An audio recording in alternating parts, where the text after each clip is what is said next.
Hello friends, thank you for joining me again today. Today's episode 149. I'm Kathy Rhodes, and today we're going to think differently about masterminds. Have you ever heard that term before? The first time I heard masterminds, I was very confused, and finally I asked, what is a mastermind? And very simply, it was explained to me as a book club on steroids.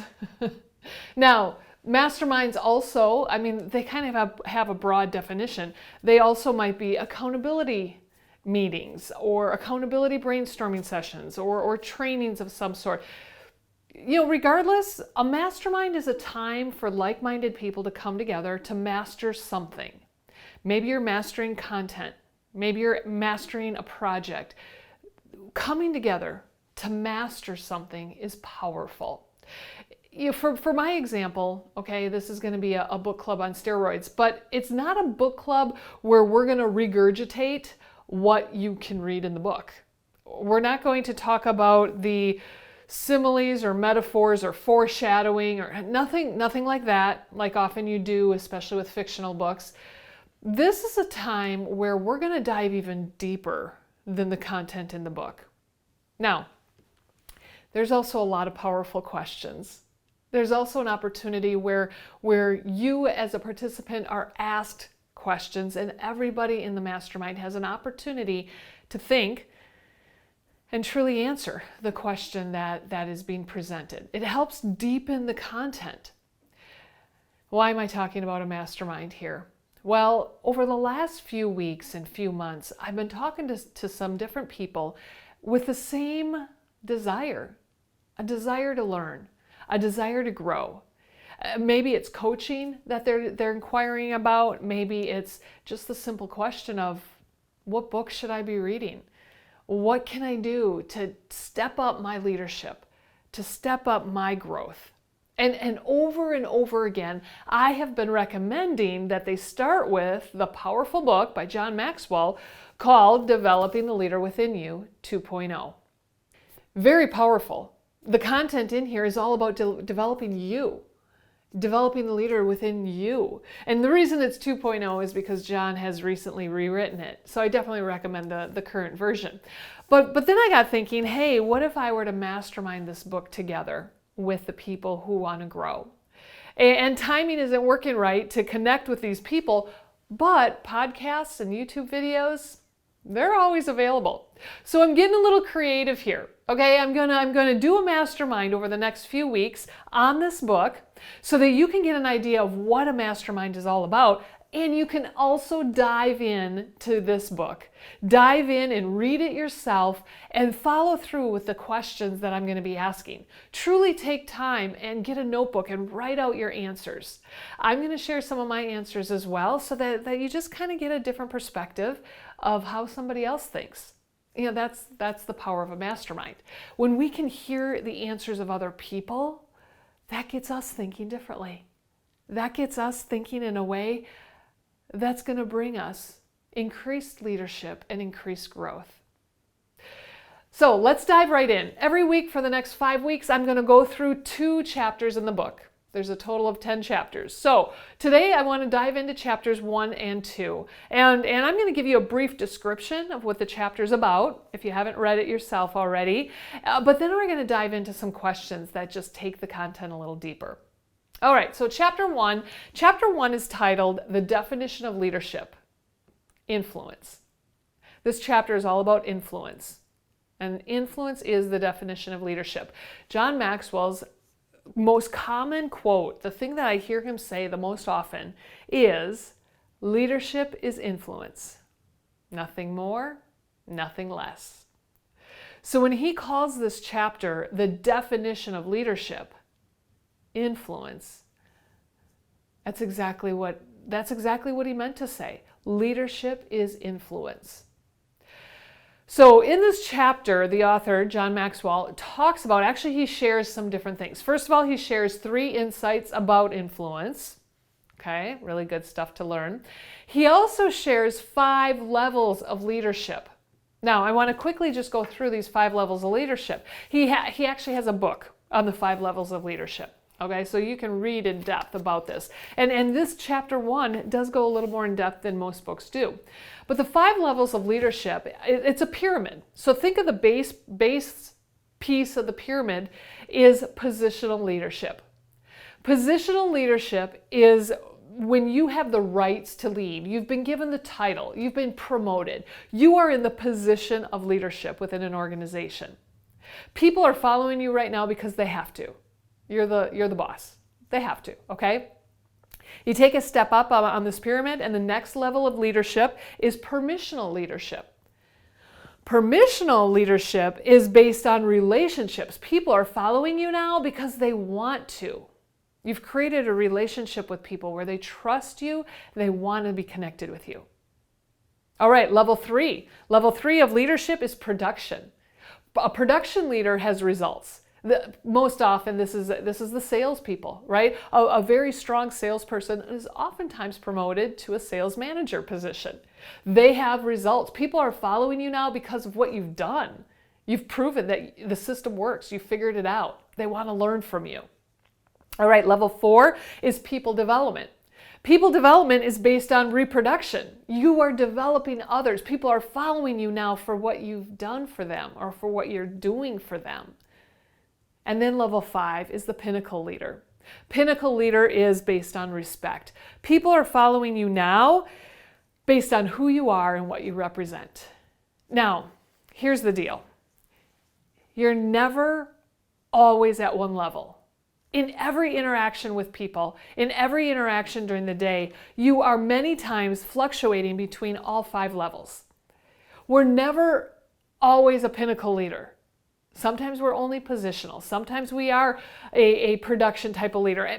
But with every person and every example, every situation, we're kind of ebbing and flowing with these levels of leadership. Okay, we're going to talk more about the levels of leadership in a bit. But the chapter also talks about how to develop the influencer within you. And that's my favorite part of every one of these chapters, is because he gives a little information. Actually, he gives a lot of powerful information. And then in the end, he really talks about, how can you develop yourself as an influencer? Now, I find that word really, really intriguing, because influencer is a common word, especially in social media. People out there are influencers. The more likes they have, the more followers they have, the more views they have, makes them more of an influencer. Well, whether you're in the social media world or not, let's convert that just to any world. How influential are you? Well, that's a great question to start with, right? How do you even judge your influence? Well, here's another question. How do you define influence in your world? If you're on social media, if you're not, whatever your world looks like, how do you define influence? Well, the definition that I found on Google, the definition of influence is it's the capacity to have an effect on the character, development, or behavior of someone or something. Wow, that's pretty impressive. That's pretty powerful. To impress on people with their character and their development and their behavior. So back to the initial question here. How do you define influence? How are you influencing the people around you, and you can see maybe a change in their behavior? You can see maybe a thinking differently about their character. That's influence. That is influence. Sometimes when I'm thinking of the definition of influence, I need to think of examples. Like, I need to think of somebody who does it well. So maybe, think of a leader who you feel has had influence. You could go big like Abraham Lincoln or Winston Churchill, or you could go very personal. Somebody just within your life, maybe a boss, maybe a family member, maybe was a teacher. But think about a leader that has really had influence. And also here, kind of judge yourself a little bit. Based on the definition that you create or that you adopt, on a scale of 1 to 10, How do you rate your level of influence? For me personally, I rate my level about a 7. About a 7. And the reason that I created that number or chose that number, the examples that I have are based on the comments that I get whenever I'm offering any type of speaking, training, or coaching. I got a beautiful note this morning, a beautiful email from one of my coaching clients. I met with her yesterday, and she thanked me, and she said how beneficial it was to meet with me yesterday and how much she appreciates me. Oh, that'll do anyone's heart. Just wonderful things, right? That'll warm anyone's heart. Those are the types of comments that help me create my score. And then I do look at social media, and I look at my views and the likes and the subscribes. By the way, if you like this podcast or if you like this YouTube video, please like it, please subscribe to it, and please share it with your friends. Because that is my passion, to get this out into the world and help people think differently. So there's just some areas that I am pulling from to create my score. On a scale of 1 to 10, how do you rate your level of influence? Okay, that's the first batch of questions. Take time, pause this video or pause this audio and take time and really think into your answers and really think into who you want to be. Now, let's go on to the next question. By the way, if you haven't already, go out and buy the book, Developing the Leader Within You 2.0. Make sure that you are reading the chapters because it'll bring so much more value when you're listening to these questions. Question number 2 then, we're going to relate back to those 5 levels of leadership. Okay? When have you been at each of these levels? When have you been a positional leader? You had the rights to lead. I know for me, that definitely was when I was promoted to a management position.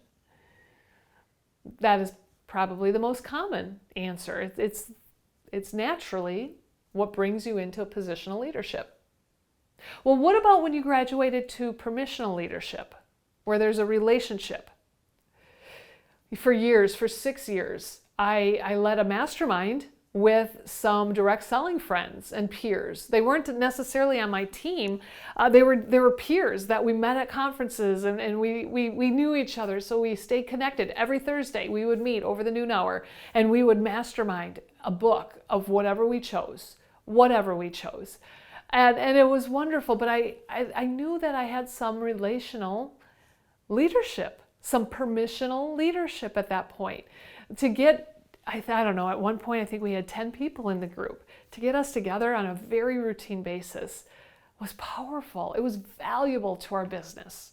We not only mastermind books, but we related it to our business, and we shared ideas and we shared frustrations, and we worked through and grew together. Okay, level 3 of the levels of leadership is productional leadership. That's when you're getting results. I knew that I had productional leadership when I was asked to speak at national conference for my direct selling company. When I was asked to speak, I had earned trips, I had earned products, I had earned promotions, I was making some good commission, and they don't ask just anybody. You have to do something. You have to prove that you can do something and create those results. So I knew I had some productional leadership at that point. And then there's the people development, where there's reproduction happening. I promoted 8 different leaders over my 20 years with a direct selling company. But also when I was working corporate America, one employee particularly, actually, she has the job that I used to have. But when she started, I said to her, and she heard it and she remembered it, I said to her, my goal is to teach you how to do my job. My goal is to help you get my job someday. And she has it. So that's reproduction, right? That's reproduction. That is people development. And then there's the pinnacle level of leadership. That's where you're leading out of respect. People respect you. And this level of leadership isn't easy. It's not easy to attain, and it's not easy to stay at. I think of all of you All of you, faithful listeners, thank you. Thank you for connecting with me. Thank you for sharing with me the value that you find in these episodes. I feel almost like at a level of pinnacle leadership sometimes with my relationship with you. So thank you. This isn't easy. I got to say, when I go through these 5 levels and I think about how have I been at these levels, you don't want to be gloating or bragging, but I do want you to think about this. I do want you to think about where you've been. Because if you can't lean into that, you're not going to figure out where you're going to go or where you want to go. So be kind to yourself and be honest. And then figure out, maybe in the situation you're in right now, what level are you at? How can you get to the next level? Okay. Like I said earlier with the influence question, sometimes I like to think about other people who have influenced me. Here too, can you think of someone that you know who's been at each of these levels? What did they do at each of these levels? And that'll help us figure out where we want to grow. All right, here's some more questions that I'm going to quickly go through. So make sure you pause this and write them down so that you can think into them. Then question number 3 is, what parts of these levels is a challenge for you? I know for me, all of them. But which of these levels really is a challenge for you? People development was a challenge for a long time for me specifically. This is good to know, because then you're going to hone in and figure out what to do to be a better people development leader. All right, question number 4. How do you define your personal growth journey? And what does this have to do with influence, right? Well, if you have not intentionally created a personal growth journey or a personal growth plan of any sort, then you're not going to be influential. You're not intentionally growing. And you need to be thinking about your intentions. That will increase your influence. All right, so there's chapter 1, the influence chapter. Let's go ahead and talk about chapter 2. When I look at the time always flies. And it's the same way in a mastermind when I have people around a table. We get so into the conversation, it's so exciting, and time flies. So I hope that you're enjoying this, and I hope that really you are pausing to ponder a little bit. Chapter number 2 in the book is all about priorities. I think this is one of my favorite chapters. The complete title of the chapter is The Key to Leadership is Priorities. John Maxwell has said in many of his books, activity does not mean accomplishment. Think about that. Activity does not mean accomplishment. Just because we're busy doing things doesn't mean we got anything done. Well, every morning I do some reading, and I read from a devotional. It's a John Maxwell devotional. So he relates this content from his books into some kind of daily learning. Listen to what today's was. Develop and follow your priorities. So here, just a quick few lines. What he says is, there's an old saying that if you chase 2 rabbits, both will escape. Unfortunately, that is what many people seem to do. They don't focus their attention, and as a result, they become ineffective. Perhaps the reason is that people in our culture have too many choices, nearly unlimited options. Management expert Peter Drucker recognized this phenomenon, and he said, concentration is the key to economic results.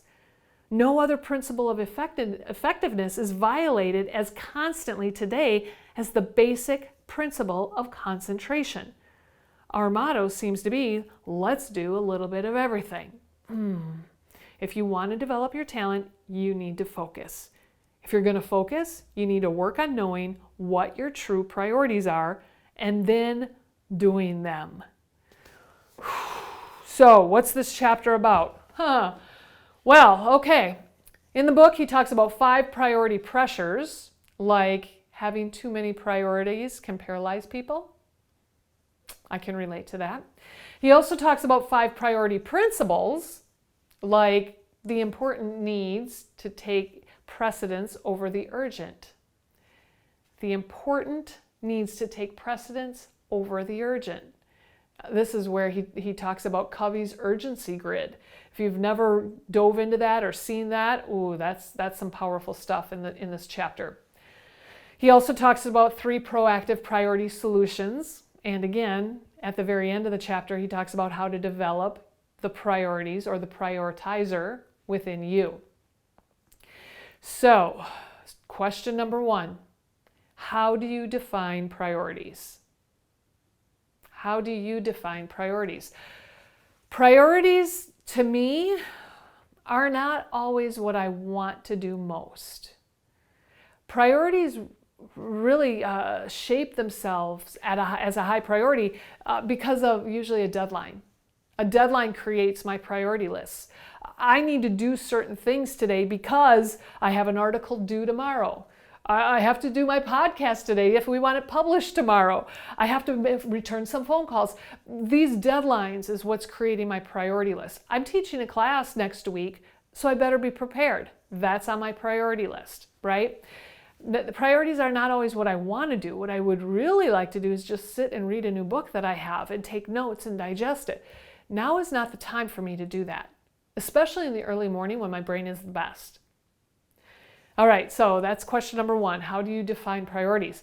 Question number 2, on a scale of 1 to 10, how do you rate your ability to prioritize? Are you a good prioritizer?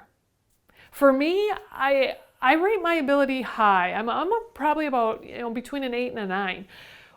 I can get stressed and I can get full of anxiety when I have a lot going on, but I have found ways to prioritize. So I'll share my secrets, right? Post-it notes. Post-it notes are my heroes. I will write each priority on one Post-it note and then I can put them in order. And what that does also is it allows me to stack the Post-it notes so that I don't see them all. I only see the one that I'm working on. Another way for me to prioritize is I clear my desk. Or I move to a room or a kitchen table where there's nothing on the desk or the table. So my brain doesn't get all unfocused. I just focus in on whatever's that project. I also have a notebook handy at all times because my brain will always think of new things. So I'll just write down a note so I don't forget the other task that I need to do, but then I get back to the project at hand. Okay, there's some of my little tricks. Well, here's another question for you is, how can you prove that you're good at prioritizing? And I just gave some examples of the tools that I use, but how can I prove it? Well, I don't miss my deadlines. I am always prepared for the class that I'm about to teach, and it's not winging it. I'm ready and I'm excited for it. So as you're thinking about your ability to prioritize, also think about how you can prove that. How can you prove your number? Okay, question number 3. What keeps you from working your priorities? What keeps you from working your priorities? Like I said earlier, doing what I want to do, doing what I like to do, that keeps me from doing my priorities. Also, distractions like dings and chimes and vibrate and all of the little alerts that we have that go off on our phone. Any kind of interruptions, those keep me from my priorities. Something that I like to do besides clear my desk when I'm working on a project is I turn off my phone. I turn it off, I turn it upside down, I put it away, and yeah, I miss phone calls. One time I missed somebody at my front door because I didn't hear the doorbell, which is linked to my phone. I'm okay with it. I'm okay with it because the zone I get into when I am in depth in my project, when I'm absorbed into my priority, oh, that zone is worth it. And the amount of productivity and accomplishment that I get, that's worth it to me. So what do you need to do to get your priorities done? Do you need to clear your desk? Do you need to turn off some distractors? Do you need to silence your phone? Do you need to turn things off on the computer? Give it a try. I've had people kind of struggle with those recommendations and fight me on it a little bit, but when they try it, It's monumental. All right, question number 4. In the Laws of Leadership book, the 21 Irrefutable Laws of Leadership book, John Maxwell talks about the laws of priority. Well, he talks about law of priorities in many of his books, right? And that's where he really initially mentioned the famous quote that activity is not necessarily accomplishment. So my questions to you here are, first of all, what is activity? And what is accomplishment? Activity to me is busy work. It's the admin work I got to do. It's stuff I could do at night, not in the prime time of my day. What is accomplishment? Accomplishment is truly, it's making a phone call and talking to somebody. It is completing a project, completing preparation for an upcoming class. It's checking things off. That's accomplishment. So why do we often get these mixed up? Well, it feels good to be busy, right? Does it? Does it really feel good to be busy? Or does it feel better to be accomplishing? All right, question number 5. Ralph de la Vega was a CEO at AT&T, and he says that we need to have an and mentality rather than an or. Well, what does that mean? Have an and mentality rather than an or mentality. What exactly does that mean to you? You know, we can have an or if we want quality and quantity. We can do this and that creates more of everything. It's not, I need to do this or that. It's how can I do both? So think about the language you use. Think about situations you're in. Is it or and? All right, question number 6 here. The importance needs to take precedence over the urgent. It was one of the examples I shared with you when I was reviewing the chapter. The importance needs to take precedence over the urgent. So my question to you here is, what are some examples of important priorities rather than urgent priorities? Urgent is usually the fire we got to put out, right? It's the customer on the phone. It's something urgent with a time deadline. It should have happened yesterday. Important means that somebody else can take the urgent. And usually people issues are important. So think about examples in your daily work. What are the important priorities rather than the urgent priorities? Okay, what do you think? We just reviewed 2 chapters of the book, Developing no, I can't even remember the title of it. Here it is, Developing the Leader Within You 2.0. I hope that you have taken some time to read the chapters and taken time to answer these questions. I hope that this has challenged you, challenged your thinking, challenged your habits.